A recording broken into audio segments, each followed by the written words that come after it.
Hey, I'm Johnny from Johnny's Vintage Motorcycle Company, and we are parting out either late 60s or early 70s Harley G trike 45. Now, these are the tanks off it.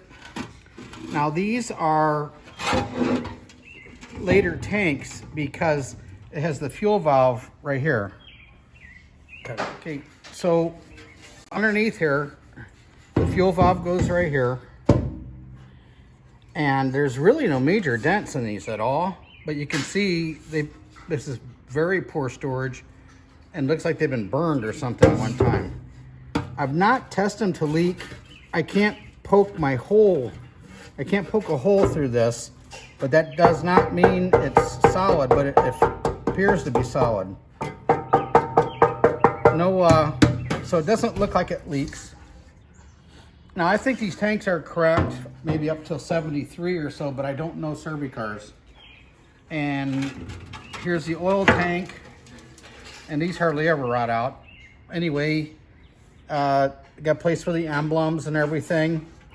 We're selling these as is. There's no guarantee that they leak or whatever. There's no broken tabs, as you can see. So, and I don't have the dipstick. So we're gonna be selling these on eBay for $250, no reserve. These could be used on a WLA as well as many SERVI-CARs, but they do not have the fuel valve up here like the normal early ones do. So I don't want to sell these we're not guaranteeing anything. I would strip them and definitely check them for leaks. But we don't really think they're gonna leak. Okay, thanks for looking and take care.